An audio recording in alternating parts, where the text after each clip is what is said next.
coming home, I'm coming home. Tell the world I'm coming. Приветствую всех, с вами Хулдым, и мы продолжаем проходить игру Kill or Love. Убей или люби. Да, наконец-таки. Перебивочка перед ФНАФом. Давайте погнали проходить дальше. На какой мы сейчас главе? А вот. Без промедления. 3 глава. Погнали. 10 августа. Пока что, мы максимум узнали хотя бы, как познакомились Грейс и наш главный герой. Но посмотрим теперь, может нам расскажут историю вот этой вот бешеной яндерошной девушки. Посмотрим. 10 августа. Я мог бы написать обо всех наших разговорах, о первой ночи, которую мы провели вместе, о том, как мы искали квартиру, а потом нашли ее, о переезде. Почти обо всем, что касалось только нас двоих. Но думаю, что пришло время двигаться дальше. В конце концов, это не очень хороший дневник. Подожди. Верно.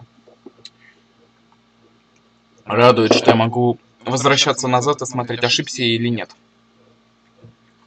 Это был четверг, почти год с тех пор, как мы с Грейс начали встречаться. Я был у кассы. Грейс не было в магазине.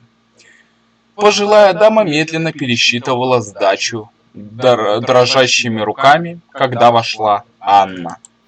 А вот как она. Анна ничего не покупала. Она пошла на кассу, прямо ко мне, с пустыми руками. При виде ее мое сердце забилось, как сумасшедшее. У меня заболела голова. Увидев ее, я сразу понял, что она несет с собой неприятности. Джек? Боже мой, это ты, Джек? У нее хватало наглости притвориться, что она наткнулась на меня случайно, как будто она не выследила меня. Но тогда пазл еще не сложился. Я не мог видеть ее игру насквозь. Я был в замешательстве и панике, сам не зная почему. Прошу прощения, мисс. Это ты? Пожалуйста, не вставайте вперед очереди, мисс. Это нечестно по отношению к другим клиентам. Пожилая леди все еще возилась со своей горстью монет. Она, казалось, почти ничего не замечала вокруг. Не валяй дурака, Джек. Это ты, не так ли? Да, меня зовут Джек. Но вы меня с кем-то перепутали. Вокруг много Джеков. Да ладно тебе. Это ты. Я положил руку на стойку, чтобы успокоиться. Она протянула руку, словно собираясь положить ее на мою. Ой, извиняюсь. Я дернул руку, будто она собиралась меня укусить. Это я, Анна. Разве ты не помнишь своего старого друга? Нет, мы никогда не встречались. Полагаю, прошло немало времени. 15 лет? Не со мной. Должно быть, вы о ком-то другом. Анна уставилась прямо на меня, сквозь меня. Я думал, что либо начну кипеть, либо заледенею. Хренащие у нее глаза. Реально, я бы окаменел, чем заледенел. Конечно, это ты. Пойдем куда-нибудь и поговорим о прошлом. Я знаю отличный ресторан через две улицы отсюда. Послушайте, леди, даже если бы я был вашим другом, у меня есть работа. Так что позвольте мне продолжить. Вы беспокоите клиентов. Клиентов это нисколько не беспокоило. Нормально так. У нас бы давно быстренько бы начали окрикивать и говорить: пошла нафиг отсюда, хватит вперед очереди лезть. Но жаль, у Джека не так все устроено. Если они кого и ненавидели, то скорее всего меня. В конце концов, я был так груб с этой милой, очаровательной девушкой, которая хотела только поговорить со своим другом. Это хорошая мысль, Джек. Что ты здесь делаешь, в этой куче мусора? Кому-то вроде тебя здесь не место. Вроде тебя здесь не место.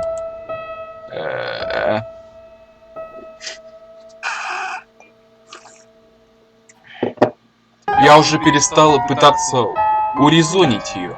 Я скрестил руки на груди и ничего не сказал, надеясь, что она не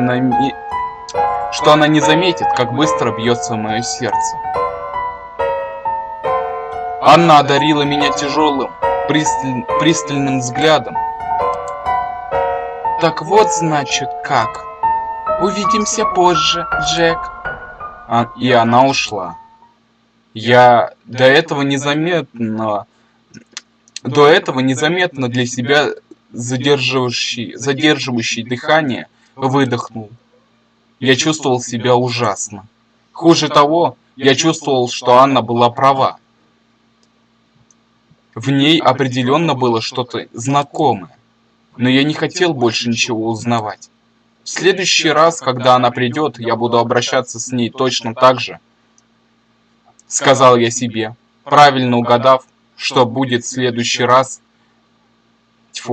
Что будет в следующий раз. Неправильно угадав, что это будет в магазине. Я буду делать это снова и снова, пока она не сдастся. Да что ж такое, извиняюсь. Я не знаю, чего она хочет, но я не уступлю ни на юту.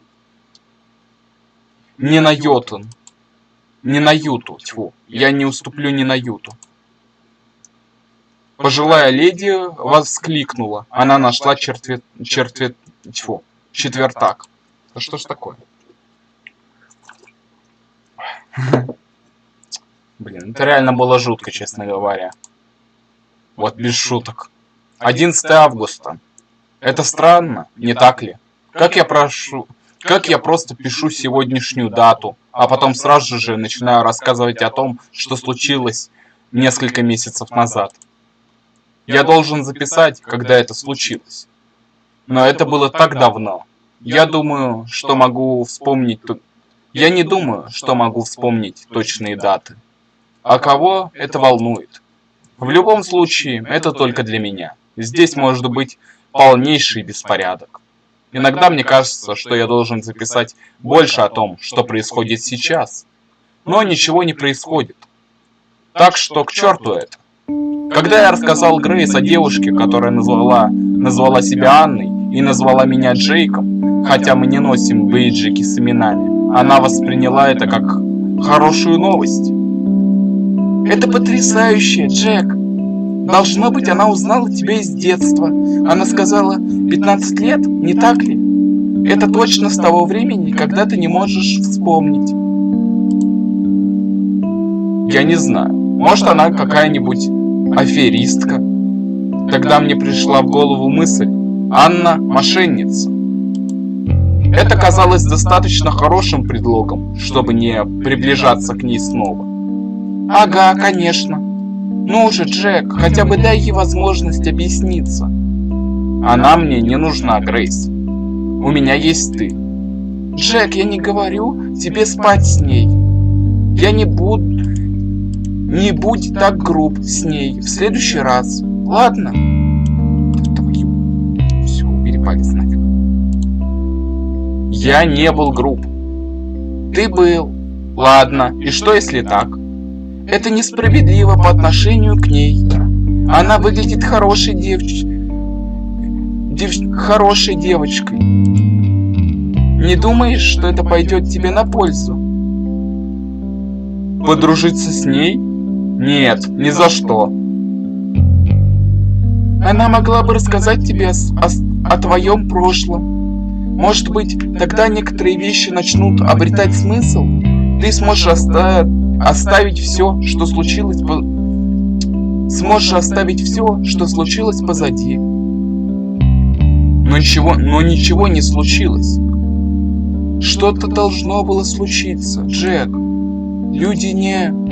Грейс замолчала. Вместо того, чтобы продолжить, она начала водить вилкой по горошинам на своей тарелке. Мы ужинали вместе. Люди ничто. Что ж, люди не делают этого ночью, если только с ними что-нибудь не произошло. Я все время говорю тебе, что это какая-то странная бессонница. Ничего больше. Снотворное на такое не действует. Какой-то эффект будет в конце концов. Какой-то эффект будет в конце концов. Но почему бы не попробовать это? Воспоминания, которые у тебя есть, как будто хотят наружу. Я думаю, что они должны выйти наконец. Тогда ты больше не будешь бояться того, что случилось. И как именно это сработает? Ты сможешь посмотреть этому в лицо. Мне это очень помогло, знаешь. Думать о том, что случилось со мной. Теперь все выглядит не так плохо, как я думала. Я упрямо отказывался отвечать и продолжал есть, как будто не было никакого разговора. То, о чем говорила Грейс, я понял совсем недавно.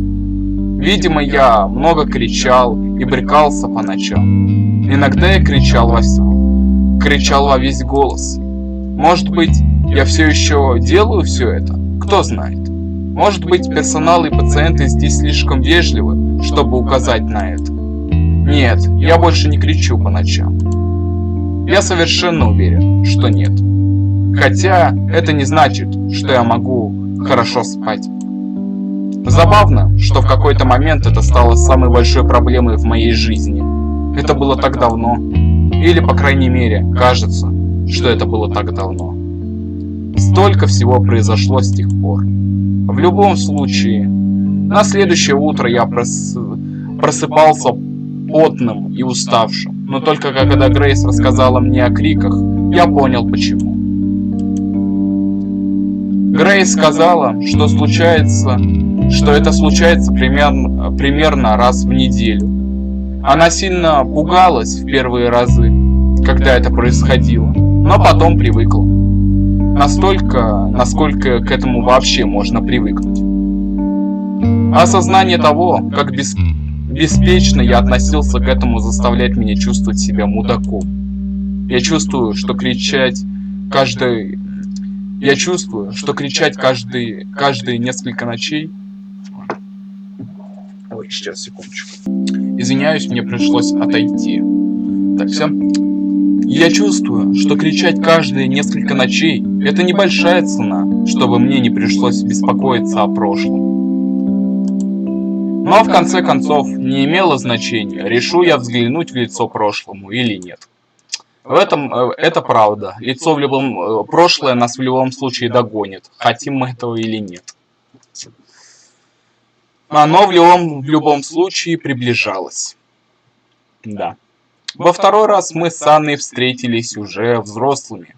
Мы были соседями. Я возвращался домой с утренней смены в магазине. Я вошел в наш дом, поднялся на второй этаж, пошел по коридору к нашей с Грейс двери и замер. Перед нашей дверью кто-то стоял. Этим кем-то была она. Да. Анна? Джек? О боже, что ты здесь делаешь? Только не говори мне, что ты... Она указала на дверь, словно спрашивая, живу ли я там. Отличная прям маскировка. Да, это моя квартира. Как ты, черт возьми, прекрасно знаешь. Воздух в коридоре был теплым и застывшим. Был теплым и застоявшимся, как суп. Что ты здесь делаешь? Я собиралась поздороваться со своим новым соседом. Так что привет. Погоди, что? Вот, Она сунула мне что-то в руку. Что-то в руки. Это была тарелка, завернутая в полиэтиленовую пленку. На этой тарелке лежало что-то коричневое. брауни. Уверен, что они тебе понравятся, Джек. Но мы не соседи. Я выплюнул эти слова. Да, соседи. Я буду жить вот здесь. Анна показала мне на дверь справа от моей. Это место пустовало уже несколько недель. Я почти уверен, что у парня, который жил там, до этого была героиновая зависимость. Теперь он не оказался таким уж плохим. Какое удивительное совпадение. Подумать только, мы снова будем жить так близко. Это ведь не совпадение, правда? Пардон? Да ладно, серьезно? Что ты пытаешься сделать? Очевидно, ты все это спланировала. Подобное не может произойти случайно. Анна рассмеялась. Это был звук, похожий на скрежет вилки по тарелке. Ну, можешь верить, что это совпадение, а можешь не верить. В любом случае, мы будем видеться довольно часто. Наслаждайся, брауни. Спасибо. Я небольшой поклонник сладкого, но уверен, что Грейс понравится. Грейс? Кто такая Грейс? Моя девушка. Я указал на нашу дверь большим пальцем. Мы живем вместе. Моя идея была в том, что если она ведет себя так, потому что интересуется мной, я мягко скажу ей, что меня похитили. Грейс? Да. Должно быть, она хорошая девушка. Лучшая из всех, кого я знал. Ей повезло, что у нее есть ты. Все наоборот. Ну, было приятно пообщаться. Я передам Грейс привет от тебя. Я должна сама зайти и поздороваться. Не нужно. И сейчас ее здесь нет. Но Пока. Я сделал вид, что отпираю дверь. Она уже была открытой. Потому что Грейс была дома. Я проскользнул внутрь и захлопнул дверь перед носом Анны. В квартире я обнаружил, что снова могу свободно дышать.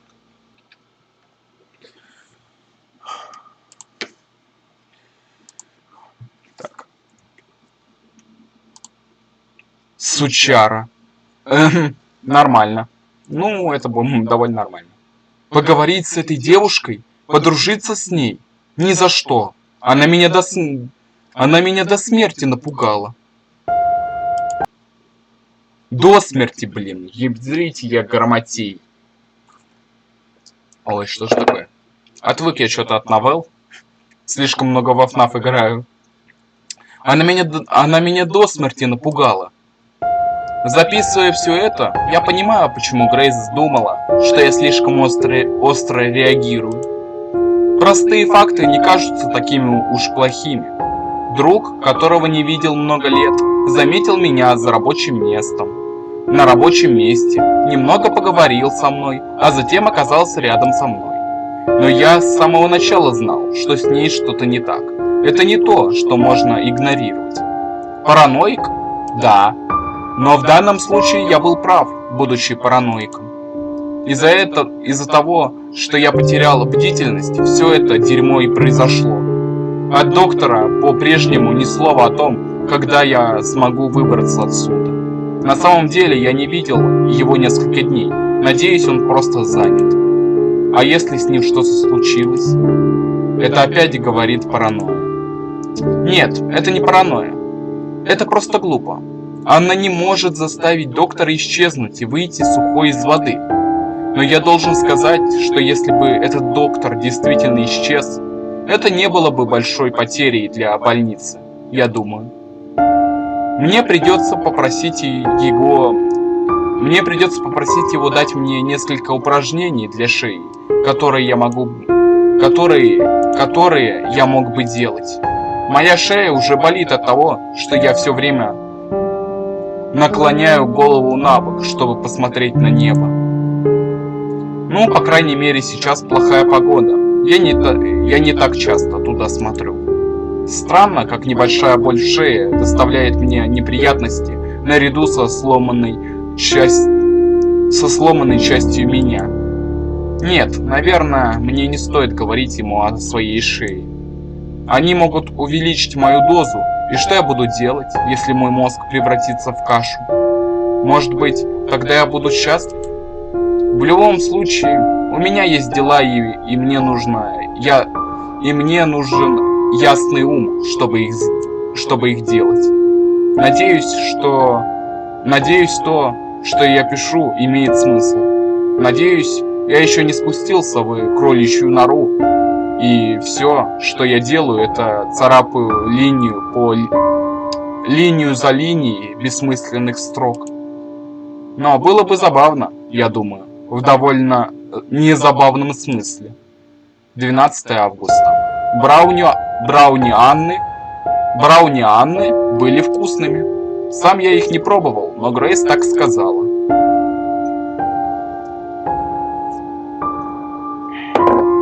Я бы выбросил их в мусорку, но Грейс слишком быстро пронюхала о них. Она как ищейка, когда дело доходит до сладкого, особенно до шоколада. А потом, конечно, пришлось объяснять, откуда они взялись. Странно. Я знаю, да? Это не может быть совпадением. Да, должно быть это знак. Знак? Чего? Что, она преследует меня? Знаешь, очень странно. Она преследовала меня. Знала, где я живу, но не знала о Грейс. Она не могла знать, судя по ее удивлению. Я не думаю, что она притворялась.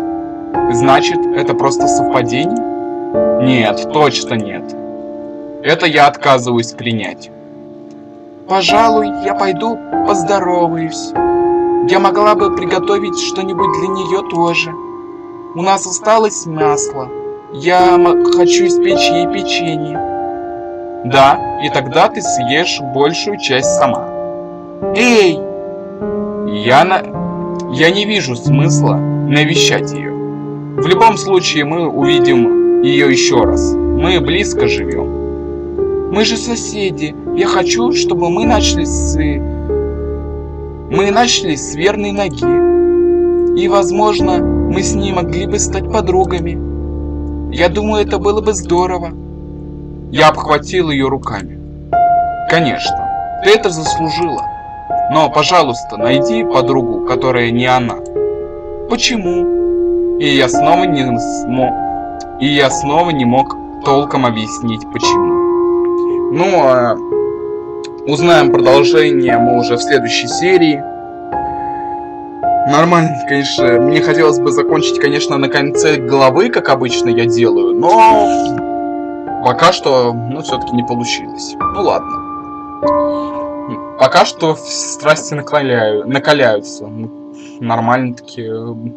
Просто офигенная ситуация. Живешь себе хорошо, нашел девушку, которая тебе нравится и является для тебя даже не только именно твоей любовью, но еще и отчасти лекарством, которое всегда помогает тебе справиться с твоим недугом. А потом появляется какая-то непонятная девушка, которая по характеру яндера и тебя преследует, дает тебе шоколад и задабривает им еще и твою девушку вдобавок, сладкоежку. Отличная ситуация. Посмотрим, во что это выльется. И скорее всего точно в что-то нехорошее. Загляните в описание, там будет ссылочка на дискорд-сервер по Доки-Доки, на котором я иногда посиживаю и читаю чат. Буду рад видеть вас в этом маленьком сообществе. Ну и сам я обычно иногда там активничаю и изредка разговариваю с участниками. Ставьте лайки, если понравилось. Пишите комментарии с предложениями новых новелл, игр, стратегий или ужасов. так как как-то мне как-то начало казаться, что ужасы мне как-то больше подходят. Но может это просто совпадение. И с вами я, конечно же, не прощаюсь. Скоро увидимся.